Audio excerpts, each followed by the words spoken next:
Help me hit 7,000 subscribers. Support the video with a like and share your thoughts in the comments. I read everyone. Thank you. My name is Callum, and for most of my life I thought I understood what it meant to be a husband. I believed marriage was built on simple, steady things. Shared dinners, quiet conversations, and the comfort of knowing that the person beside you was in the same boat, rowing in the same direction. My wife, Marina, used to say she loved the way I made life feel safe. I thought that was a compliment. Somewhere along the way, I learned it was a warning I never caught. That night started out like any other Thursday. I'd had a long day at the office, the kind that leaves you leaning forward on the couch because even your back feels too tired to hold itself upright. I had just settled in with leftovers when my phone buzzed. At first, I expected something simple. Don't forget to lock the back door, or could you fold the laundry? Stuff she usually texted when she was out. Instead, I saw this. Marina, I'm at a girls' night out. Don't wait for me tonight. No emoji. No warmth. Just a cold announcement. Like I was a doorman being informed of her schedule rather than her husband. At first, I told myself not to overthink it. She had been distant lately, yes. She had been dressing up more, leaving earlier, coming home later. But I kept justifying everything. She's stressed. She needs space. I'm being dramatic. Good men always assume the best until they're handed the truth like a knife. But something inside me cracked that night, quietly, like a twig you step on without meaning to. I stared at that message for a long second. And then, without thinking, without planning, without even knowing why, I typed back. Me. I hope you and he are having fun there. I expected nothing, silence, another cold message, maybe even an argument later. What I didn't expect was the sound of frantic footsteps on the porch less than 10 minutes later. When I opened the door, Marina was standing there breathless.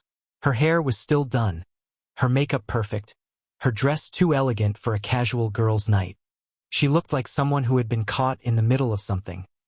Someone who sprinted home because a truth she thought was hidden had suddenly been spoken aloud.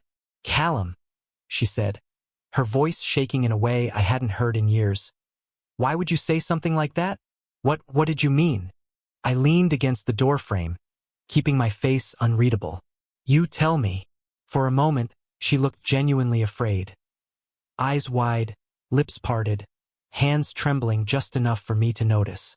If guilt had a physical form, it was standing 3 feet in front of me wearing red lipstick and perfume I hadn't smelled on her in months. I swear to God, it's just the girls, she said quickly. We went to a wine bar. I can call them, all of them. We can FaceTime right now. Sure, I replied calmly. Call them. Her breath hitched and she didn't move.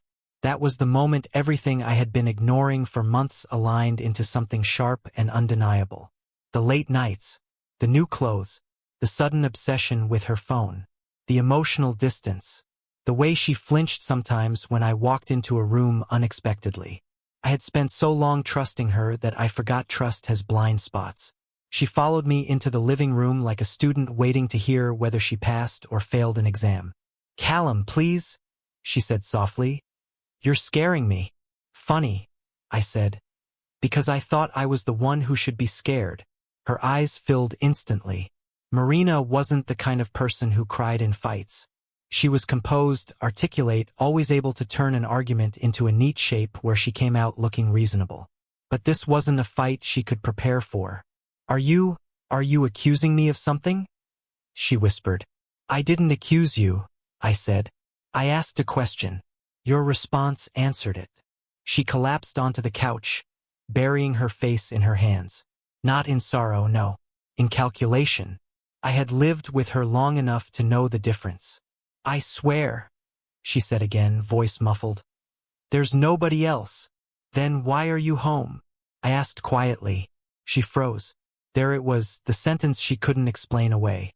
You don't run home in 10 minutes from a girls' night unless the truth is chasing you faster than your legs can move. She looked up at me with a kind of desperation I had never seen in her eyes before. A mixture of fear, guilt, and something else. Something that looked dangerously close to regret. Or maybe regret that she'd been caught.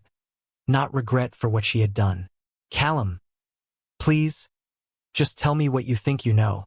I didn't answer, because the truth was, I didn't know anything. But she did. And sometimes, the only evidence you need is the fear in someone's voice when they believe you've already found it. The silence between us stretched so long it felt like a third presence in the room, standing between the two of us, watching us, listening to every uneven breath. Marina kept wiping at her eyes even though no tears were falling. I watched the way her hands shook, the way her gaze flicked to her phone on the coffee table and then quickly away from it. As if it were a landmine she was scared I might step on. How long? I finally asked, breaking the tension like a snapped thread. Have you felt the need to hide things from me? She swallowed. I'm not hiding anything. Then unlock your phone. Her reaction wasn't dramatic. Not a gasp, not a scream, not a shocked expression. Just a tiny, involuntary jerk of her shoulders, like a flinch she tried to suppress. A half-second of unfiltered truth. Callum, she said weakly, that's not fair. Fair. Funny word to hear from someone who raced home like guilt was on her heels. You know what's unfair? I said quietly, being pushed further and further out of my own marriage and being told I'm imagining it. She looked away. I had spent months questioning myself. My instincts, my perception, my sanity. It was strange how quickly doubt could seep into someone who had once been confident. I thought love meant giving the benefit of the doubt. Marina thought it meant giving her space to lie without being questioned. Who were you with tonight? I asked plainly. For a moment, she almost answered. I saw the truth gather in her eyes like a storm building. Then she blinked, and the walls went back up. I told you, she whispered. The girls. You also told me not to wait up. You've never said that before. Because we were planning to stay late. You sprinted home in 10 minutes. She winced. Because your message scared me. I nodded slowly. Right? Because you read something into it. She opened her mouth, then closed it again. She looked trapped in a maze she built herself. I sat down across from her. Not beside her. Not close enough to offer comfort. Just close enough to make sure she knew I wasn't angry. I was awake. Marina, I said softly. I don't want excuses. I want honesty. She lifted her head, and something changed in her expression. Not guilt, not fear. Something more fragile, almost like defeat. You've been distant too, she said quietly. You've been tired, distracted, stressed. You barely look at me some days. I thought maybe you weren't happy anymore. Her attempt at redirecting the blame was predictable, but the trembling in her voice wasn't. She wasn't manipulating. Not this time. She was confessing, but not what I expected. Are you saying I pushed you to this? I asked calmly. No, she whispered quickly. No, I'm saying, I think we both let things fall apart. And I didn't know how to fix it. I didn't know how to talk to you without feeling like I'd make everything worse. She wasn't good at vulnerability. She had always hidden her deeper feelings under sarcasm or distance. Seeing her like that, small, lost, was disorienting. So you turned to someone else? I asked. She flinched again. That was my answer. She didn't confess it. She didn't deny it. But some truths don't need to be spoken when silence screams them for you. I leaned back, letting the weight of everything settle between us. Months, maybe a year, of little moments now made sense. The late nights, the new clothes, the sudden interest in getting fresh air. The way her smile sometimes looked like it belonged to someone else long before she came home. Who is he? I asked finally. She closed her eyes, and her voice was barely audible.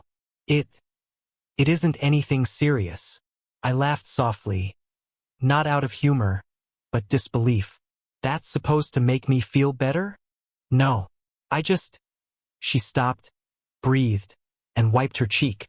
I just didn't want to lie anymore. And yet you still are, I said. Even now. She looked at me then, really looked, and I could see something shatter inside her. Not because she was caught, but because she realized something she hadn't expected. She wasn't going to get the version of me who begged, or pleaded, or raged. She was getting the version who walked away quietly. Callum, she whispered. I don't want to lose you. You did, I said gently. You just didn't notice when it happened. The room felt colder then. Or maybe it was just the shift inside me, like a door closing softly, permanently. I don't hate you, I said, but I'm done being the second choice in a life I built with both hands. She shook her head, eyes wet now. Please, please don't leave. I'm not leaving, I replied. I'm letting go. Her breath hitched, a broken sound in her throat. Can we try? Can we fix this? I'll cut him off. I'll do anything. Marina, I said quietly, you ran home in 10 minutes because you thought I knew. If that doesn't tell you everything about where we are, nothing will. She buried her face in her hands again. But this time, she wasn't calculating. She was crumbling. I stood up, feeling a strange calm settle over me. Not victory, not revenge, just clarity, the kind that comes when you finally stop trying to fix something that's been falling apart for a long time. As I walked toward the hallway, she called after me, voice shaking. Where are you going? To sleep, I said. Alone. And for the first time in a very long time, I felt the weight on my chest finally lift.